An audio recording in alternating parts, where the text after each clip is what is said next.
Salut tout le monde, c'est Kiwax. Alors aujourd'hui on se retrouve pour une review donc d'un téléphone. Donc voici le Galaxy S5 de chez Samsung. Donc nouveau fleuron de la marque, le cinquième génération. Donc cet appareil dispose d'un écran 5,1 pouces et tourne sous Android 4.4.2. Donc on a la possibilité de changer les grilles et pour mettre par exemple à propos de l'appareil. Donc voici la dernière version d'Android, la 4.4 KitKat. Donc voilà. Donc le tout avec un écran Full HD Super AMOLED 1920 pixels par 1080. Donc c'est pas malheureusement une résolution 2K ni 4K comme certains l'avaient éventuellement prévu. Donc voilà. Cadencé par un processeur de 801 Snapdragon, donc un 2,5 GHz, donc le dernier processeur de chez Qualcomm. Donc le tout fonctionnant comme je vous disais sous Android, donc on retrouve l'interface de Samsung qui permet justement de rajouter tout ce qui est widget. Donc là on a toutes les applications proposées par Google. Donc voilà. Avec une batterie de 2800 mAh, auparavant c'était une batterie 2600 mAh, donc là on a augmenté la capacité de 200 mAh. Et puis surtout un mode assez intéressant, le mode économie d'énergie, mais pas n'importe lequel, Ultra énergie. Je vais vous faire voir. Ce qui permet en fait de retirer toutes les couleurs et de retirer toutes les fonctionnalités, enfin la plupart, en laissant uniquement le téléphone, les messages, l'internet, et on peut rajouter d'autres choses. Donc là, il me dit qu'il reste 90% de batterie, soit 1,3 jours. Donc voilà, c'est déjà correct. Ça permet justement de ne pas avoir batterie faible et de retirer juste de la luminosité, mais de vraiment faire un téléphone en économie d'énergie. Donc là voilà, on va repasser à un modèle traditionnel. Donc, concernant l'appareil photo, c'est un 16 mégapixels à l'arrière. Donc avec la possibilité de filmer en 4K. Donc je vais vous montrer tout ceci. Donc, tac.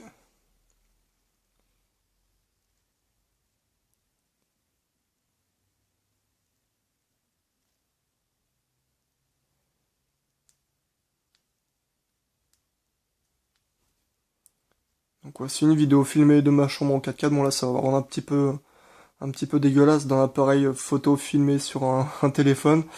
Bref, tout ça pour vous dire que voilà, c'est la possibilité de filmer en ultra haute définition, donc la 4K. Donc l'appareil dispose de base d'une version 16 Go. Et il est possible aussi de l'enregistrer, enfin de le prendre en 32. Donc avec un slot micro SD pour ajouter de la mémoire, ce qui est très pratique justement avec cette vidéo 4K, ou alors les photos et les applications. Donc, de rajouter des effets, de flouter ensuite, une mise au point de 0,3 millisecondes, donc c'est vraiment très rapide. On peut bombarder et même appuyer en bougeant. On fait une mise au point, tac. Donc c'est assez pratique. Et puis dernièrement, donc extensible par une micro SD de 64 Go, éventuellement la 128, je suis pas sûr. Donc ce qui donne possibilité avec ce nouveau appareil, c'est les deux nouvelles montres, enfin les deux nouveaux bracelets connectés par Samsung, donc la la Gear 2 plutôt, qui ne fonctionne plus sous justement Android, donc n'a plus la dénomination Galaxy, mais uniquement Gear 2. Donc, qui fonctionne sous Citizen, donc le nouvel OS de Samsung, qu'on va sûrement voir sur des prochains téléphones. Anciennement, ils avaient fait Wave, qui était pas mal, enfin Bada plutôt, avec la série des Wave, et puis on a le Gear Fit en fait, donc voilà, ce qui donne de nouvelles possibilités. Donc voilà, c'est à peu près tout. Il y a des nouveautés aussi assez importantes. La certification IP57, donc ce qui permet au téléphone de résister aux éclaboussures d'eau, non pas étanche mais éclaboussure, et puis à la poussière, donc avec juste ici le micro USB 3.0, donc de dernière génération, qui permet de transférer plus vite les données sur un PC ou un Mac, et puis surtout la charge plus rapide, donc justement avec un cache. Donc avec une coque à l'aspect rugueux à l'arrière, donc qui rappelle le Galaxy Note 3 en simili-cuir, mais là c'est un plastique qui tout simplement imite les pansements pour les blessures. Donc voilà. Autre nouveauté assez importante, ce sont les capteurs d'empreintes digitales, donc inspirés fortement d'un iPhone 5S ou d'un HTC One Max éventuellement. Donc il permet de passer des achats en ligne via le bouton Home, on fait glisser comme ceci, ou déverrouiller son écran. Donc voilà, et puis dernière petite chose, le gestionnaire de bien-être, le S Hilt, ou je sais pas comment ça se prononce, excusez-moi pour l'accent anglais. Donc toujours la fonctionnalité podomètre, mais là améliorée avec le nombre de calories et tout ça, vous rentrez préalablement vos informations. Et la grosse nouveauté, c'est la fréquence cardiaque. Vous avez un petit capteur ici à côté du flash, on met l'index, enfin le doigt.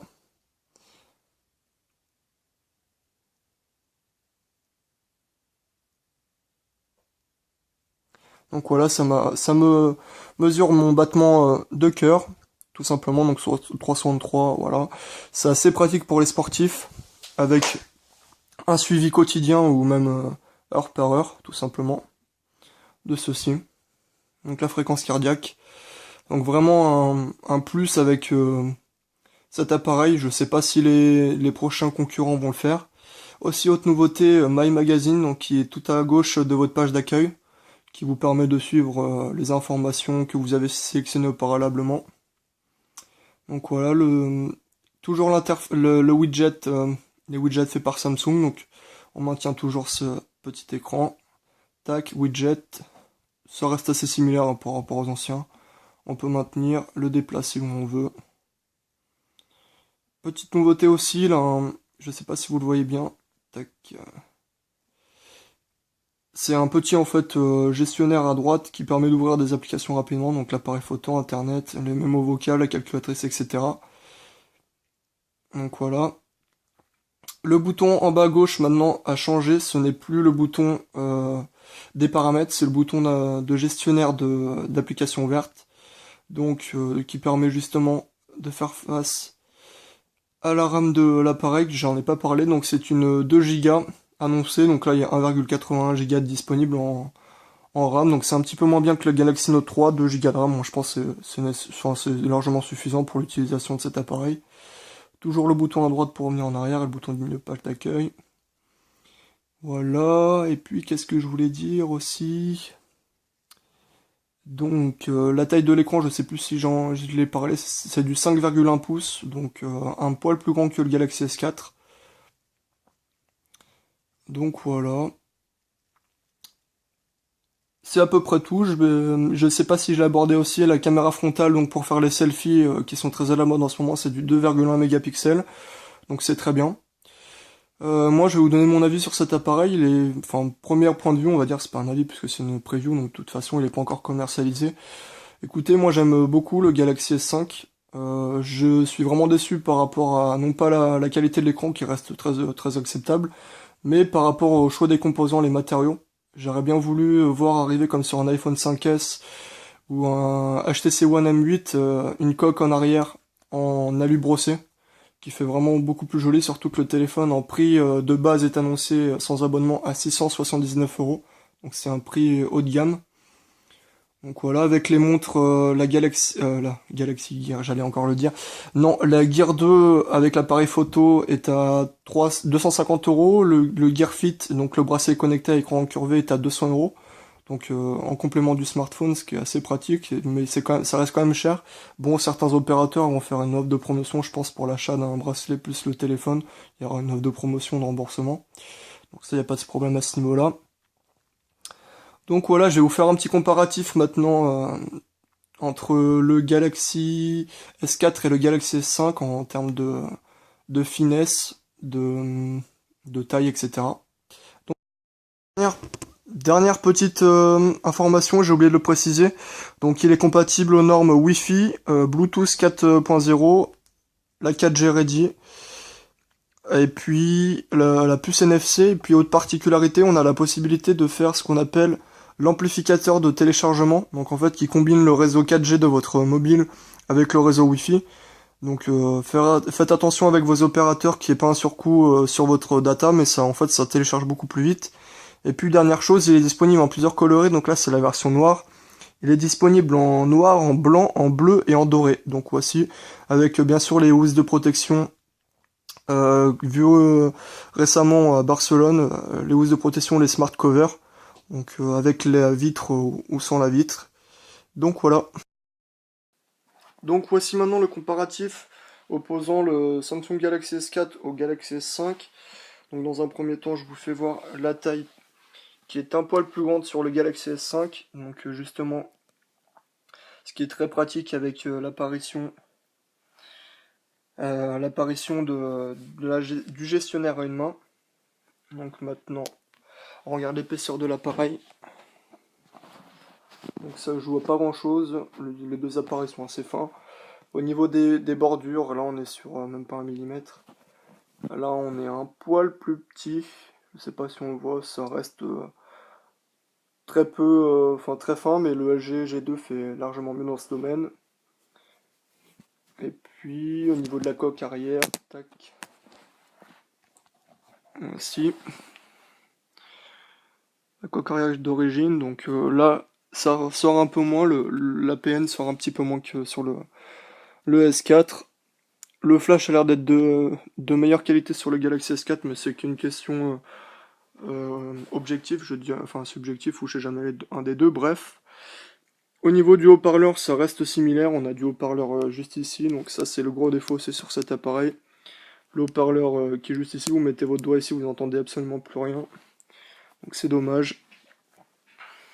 Et puis au niveau de la disposition des boutons, ça reste même chose, exactement pareil.